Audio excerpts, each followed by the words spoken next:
Okay. This is not. All right. Welcome, welcome, welcome. Let's see if I can bring it closer. I'm trying to do this on my iPad, and I'm hoping I can see your chats, your questions. Okay. Let me pull it in closer. Okay.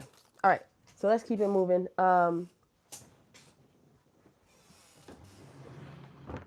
The usual issues. Oh, how can you see it? There. Oh my gosh, that's what I have to do. Okay. So we'll have to figure something else out. So where is the camera? There. Okay. So welcome. Thank you for joining us on Torah Parsha Ki Tetse. And if you're using anything Ashkenazi, it will say Ti Sete, but that's a Tav. So hey. All right. So anyway, this is what we're talking about. Whose wife is she anyway? I don't even know if you can see it properly. But so our focus verse is going to be on Deuteronomy 25 verse 2. Deuteronomy 25 verse 2.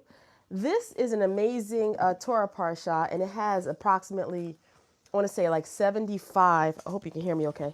It has 75 mitzvot or commandments in it. And for a lot of my Christian brothers and sisters, which is what I am, we don't really understand what a commandment is. We think everything looks like a thou shalt not, this and that, this and that. But there's 613 of them, and they don't all look like that. Those are categories that those commandments fit into. So let's get on over to Deuteronomy 25 verse 2, because the whole question is, we're going to focus on one of these commandments, and it's going to lead us in some pretty interesting areas. So when there will be a dispute between the field, a dispute, I jumped a page.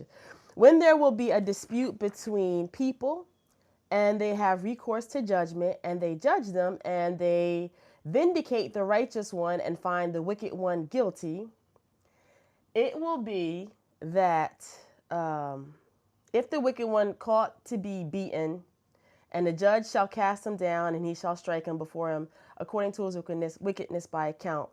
So these are commandments. 40 lashes shall he strike him, he shall not add, lest he continue to strike him. So these are commandments. So like if you have a dispute and the court finds him guilty, I'm just giving you an example of what some of these commandments are, and they are not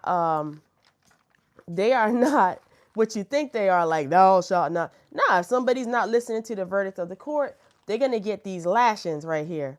So, and 40 you're going to give them. So, okay. I just want to get to my, my note page. But, so yeah, I just want to give you a feel of what the, what commandments are. Ooh, I wrote the wrong verse. No wonder I'm all crazy. It should be Deuteronomy 25 verse 5. But I'm glad that we did this anyway, because I want you to understand, like, these laws look like what we all have in our,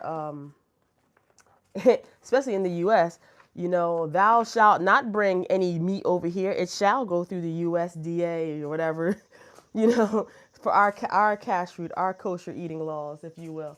Okay. So our focus verse is 25 verse 5, and I'd like to dedicate this shiur to Rav Stephen Bernstein and my mother, Iris Elizabeth Roque, and also Carol Jones. Who would you like to dedicate this shiur to? May their memories be for a blessing. Okay. So let's get on over to 25 verse 5.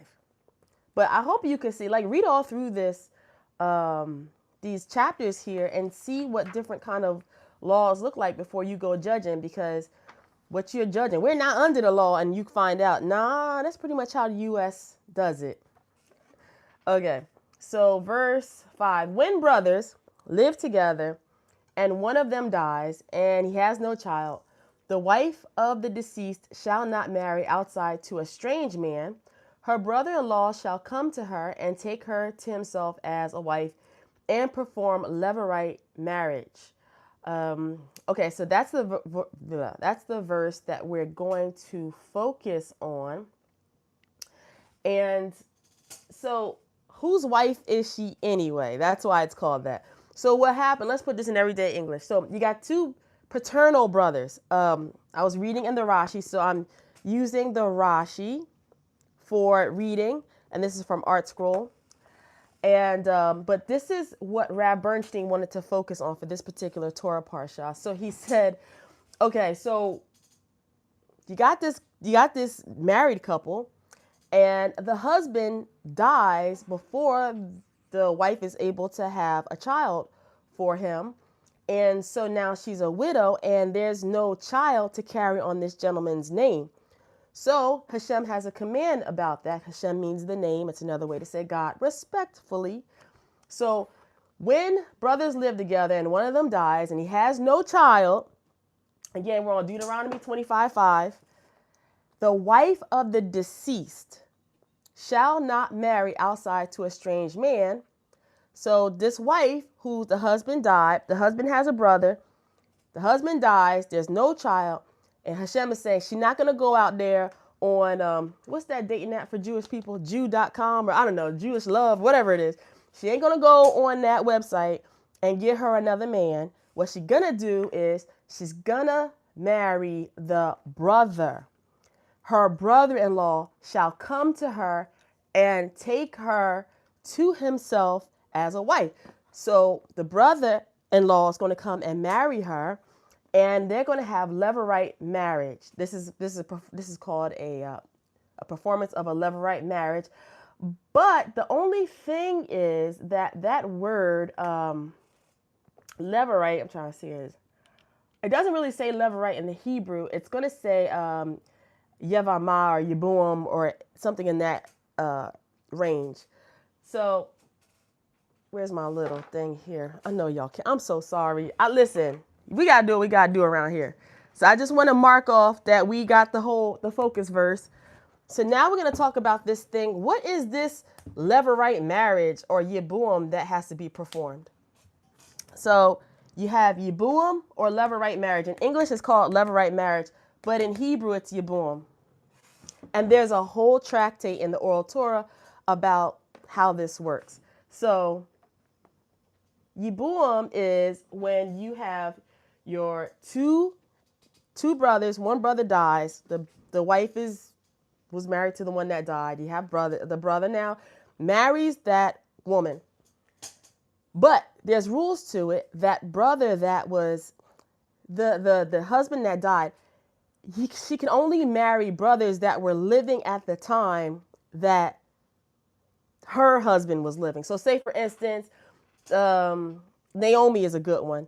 So say, Ruth and Naomi. Remember that story in the book of Ruth where the husband, Naomi has two sons. They marry two women and the husband dies in both cases. And Naomi says to the women, you guys go back to your families.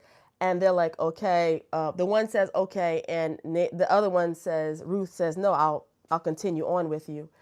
And the thing is, if Naomi would have had sons after the death of her sons, then Ruth could not have married them to continue on to have a son for the name of her deceased husband. It would have had to be a son that was already existing. So that's how that works. Okay. So that's what that means when it says already born. So the brother-in-law has to be one that was already living when the husband was born and all of that. Okay. So now this guy's going to come and perform Levirite marriage. So he's going to marry her.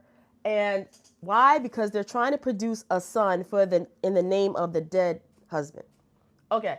So what if they get married? She gets married to the brother-in-law and they only have daughters. So Rav Bernstein taught us that they're going to keep on trying to get a son.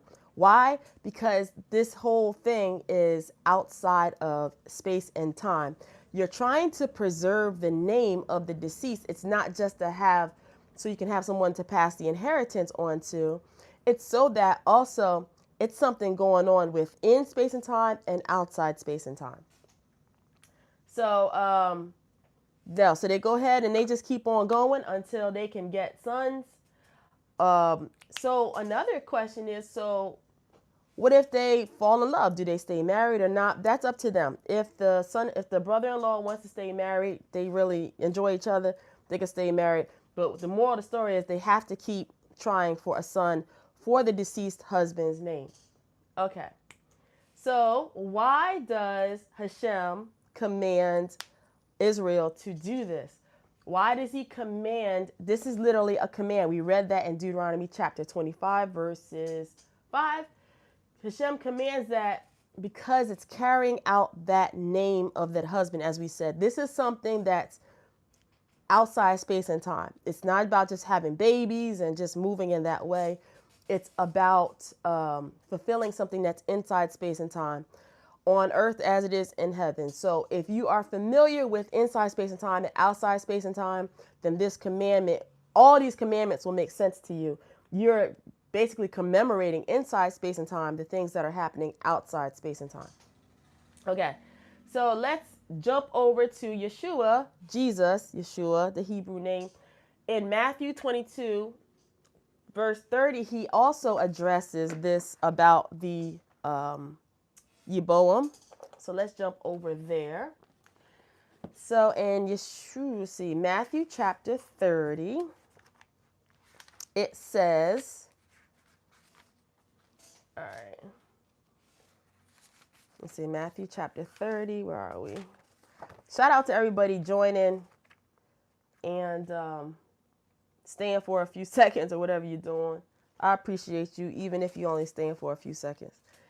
All right, Matthew 22:30. So let's read it in King James. You know, I got my handy dandy King James.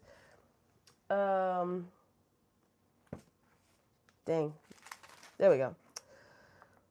Okay, so we're gonna start out actually at verse 23, so we get the full picture. So in Matthew chapter 22, verse 23, the same day Yeshua came to him, the Sadducees, which say there is no resurrection, and asked him.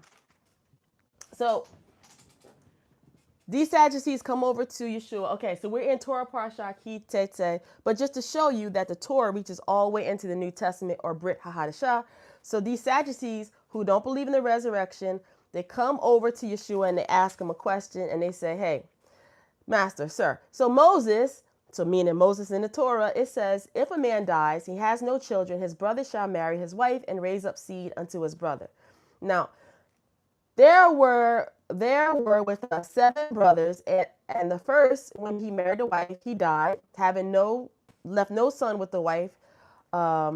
So then the second one comes and marries, because now they have to perform Yiboam, or Levirite marriage. The second brother comes. He dies. No child is issued from his loins, and also then the second, third, fourth, all the way up to the 7th son. And then they say to Yeshua, okay, so in the resurrection, whose wife shall she be of the 7? For all they all had her, but no son was brought forth. So whose wife shall she be at the resurrection? And Yeshua answers and says to them, you guys, you do err. You do not even know the scriptures, nor do you know the power of God. Because in the resurrection, they neither marry nor are given in marriage, but are as the angels of God in heaven. But so he addresses that first part. So outside space and time, there is no male or female. Outside space and time, there is no male or female. There's no Jew or Gentile. There's just Israel. This is outside space and time now. So when you're talking about the resurrection, you're talking about things outside space and time, the age of the neshama, all of this. So outside that time, you don't have people getting married or whatever, because there's no space, there's no time. You need time and space to have marriage. So Yeshua addresses that. So you guys don't even understand how the scriptures go. That's not even how that works. But as touching the resurrection of the dead, have ye not read which was spoken unto you by God, saying, I am the God of Abraham, the God of Isaac, and the God of Jacob. God is not the God of the dead, but the God of the living. So Yeshua proceeds to give them a lesson. God is the God of the living. That should make sense. Living water, living this, living that. So there is no dead. Just to make them understand how the resurrection works, which, as we were taught by Rav Bernstein, is definitely the reanimation of your nefesh, the parts of you in space and time. If I'm saying some stuff that you never heard before, come check out our website at beconfidentinyourfaith.com. We have also courses and things where we talk about we talk about inside space and time and outside space and time. You should know how man is created, how man is built. If you don't understand the creation of man, man has 3 separate creations. You can see that in Genesis. If you don't understand that, when you go to read the New Testament and also various parts of the Bible, the Torah, you're not going to understand what is being said to you. So anyway, you can check our classes out on eventbrite.com and, go to the website, beconfidentinyourfaith.com. But that is, so the moral of the story is, whose wife is she? When she marries a gentleman, the gentleman dies, there's no son. It's not about whose wife is she. It's about producing a son in the name of the deceased husband. That is what Yeshua is talking about, and that is what Moshe is talking about. That's the goal at the end of the day. That is the commandment. That is the mitzvah. Thank you so much for joining. I appreciate all of you joining us live, and we will see you next time. Shabbat Shalom, Shavua Tov. Till next time.